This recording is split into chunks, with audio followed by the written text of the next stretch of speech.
Hey guys, Pete from London Camera Exchange. We've come back down today to Canon HQ to check out their brand new announcement.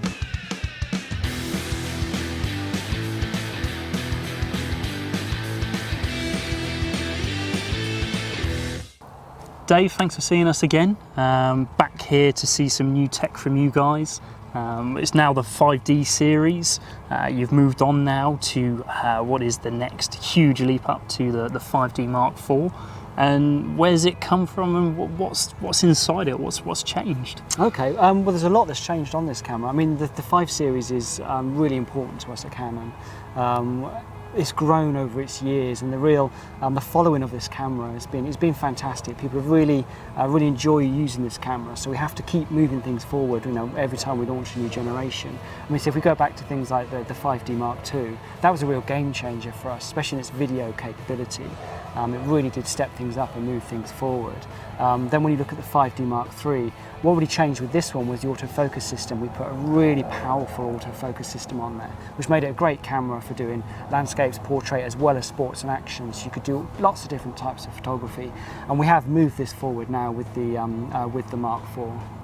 Side by side, the 5D3 and the 5D4 obviously look, well, to me, pretty much identical. Has there been many changes to the externals to it? There's been a few. There's been some subtle changes. I mean, really, we've tried to keep the layout as similar as possible. So if you've ever handled one of our 5 series cameras, you'll instantly feel comfortable with this. You can pick it up and start using it straight away. But one thing you will notice is the little bump on the top is a bit bigger. That's because it's got GPS built in. Also, it's got Wi-Fi, NFC, and it's also got FTP transfer built into the camera, which is we've never had at a camera of this sort of level before, which is great.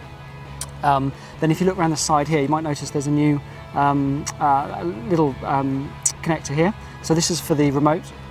Now you normally find this on the side here, but because we put USB 3 on here, so you've got headphone, microphone input, you've got sync lead for the flash, you've got mini HDMI, and now you've got USB 3. We've had to move this socket to the front here, so yeah, you've got that there.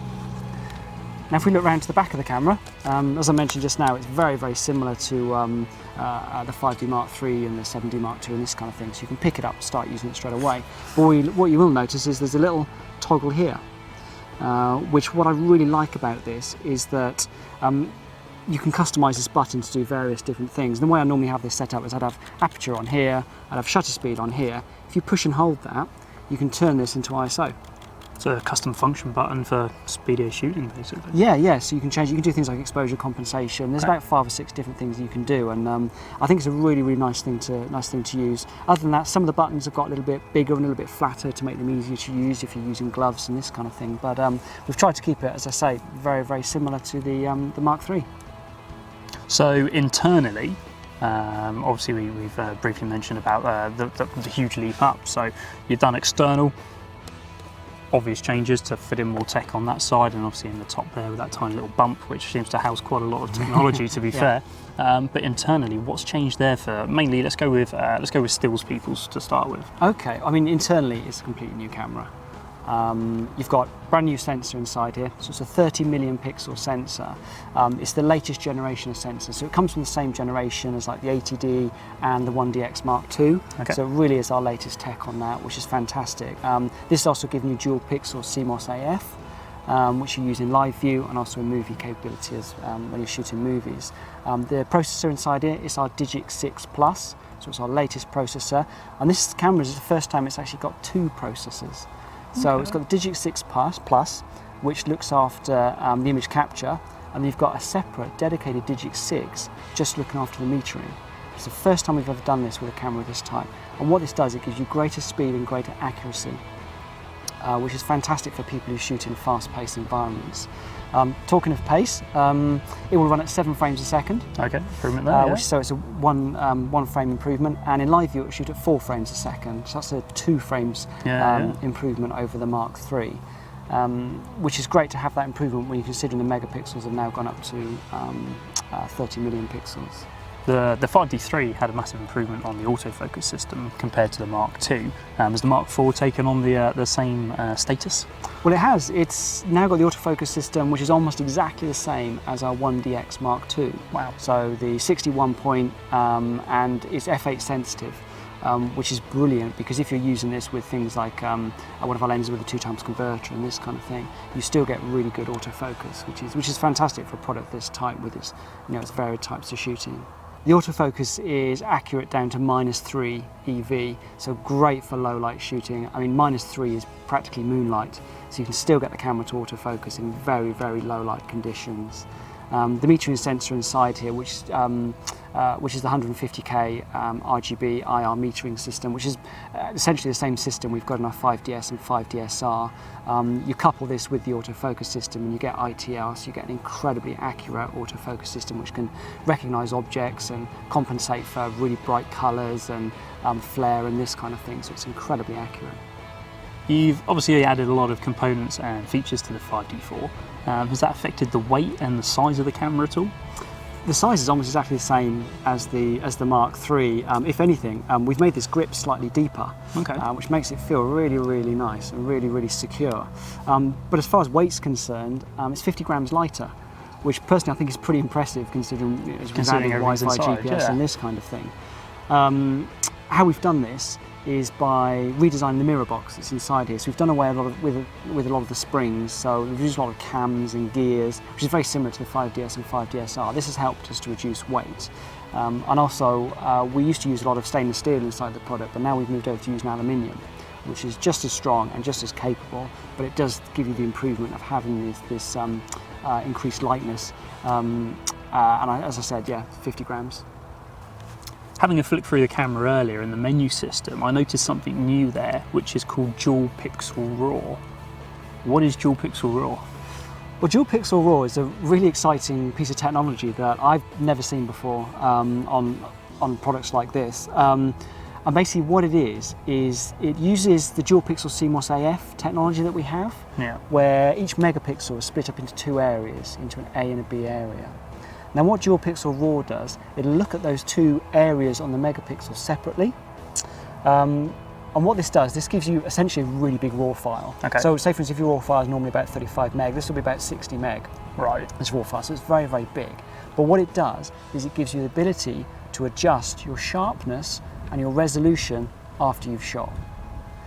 So if you can imagine you've done a portrait shoot and you've taken a photograph and you've got the person's nose sharp or maybe the eyelash sharp, but the eye is not pin sharp. Using this Dual Pixel RAW and our DPP software, which comes free with the camera, you can adjust your point of sharpness to bring it in towards the eye. I'd say I've never seen anything like this on anything of this type before. So this is super, super exciting. It's a micro adjustment. So how far are we talking, do you reckon, roughly? You're talking centimetres and millimetres rather than metres. But it's enough to get that eye back in focus. But if you've just missed that point, or sharp, you can bring that image into sharpness, which is really, really nice. It also works on bokeh as well, so the unsharp areas of your image. So say for instance, if you're photographing some wildlife, and you've got an animal there and some bulrushes move in front of the animal when you take the photo. Using the Dual Pixel RAW, you'll have the ability to slightly move that bokeh area to one side or the other, which should get it away from the animal's face. We're not talking about, let's say, we're not talking about massive adjustments here, but we're talking about the ability to just adjust it slightly, which for me, I do a lot of wildlife photography, and for me that is fantastic. To have that ability to give you a better hit rate is fantastic. And I've had the problem in the studio you're saying where you focus slightly in the wrong place, and having the sharpness capabilities, and that's impressive. So stills are done. Yep. What have you done to video? Because obviously the 5D2, 5D3, massive for video users. What's the 4 got? Well, the 4 has taken the video to a next level. It's moved it forward for us. So we have Full HD at 60p.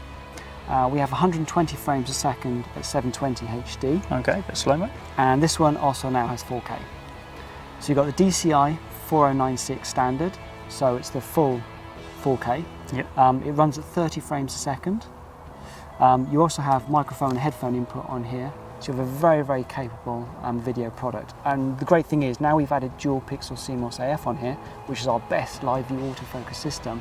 It has the ability to track moving subjects much more accurately than any other product we've had before in the lineup, which is fantastic.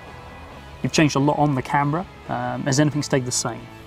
You'll be glad to hear that we've kept with SD and compact flash for the card slots, so it's compatible with the previous generations, and also it's an LP6N battery, so your LP6s will work and the new LP6 as well, so that's really good news. Yeah, it is.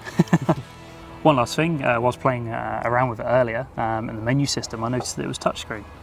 Yeah, so it's the first time we've ever had touchscreen at this sort of level of camera, which is brilliant. I mean, touchscreen has come from the cameras that are lower in the lineup, but I really think the higher end photographer could really embrace touchscreen. But don't worry, if you don't want to use touchscreen, you can switch it off, so you don't have to use it. But personally, I find it a fantastic tool. Not only can you use it when you're shooting live view or movies, you can use it to pull focus, but you can also use it for reviewing your images. So for scrolling through your image, you can pinch zoom to make sure it's sharp and go back to shooting very quickly. And you have full functionality over all of the menu features as well using the touchscreen, and I think it's a great addition to have on a product like this. And super intuitive for anyone using smartphones or anything by the sounds of it, so no, that's really great. Dave, as ever, thanks for your time, thanks for seeing us and showing us through the new 5D Mark IV. For more information, check out the link below or head into your local London Camera Exchange.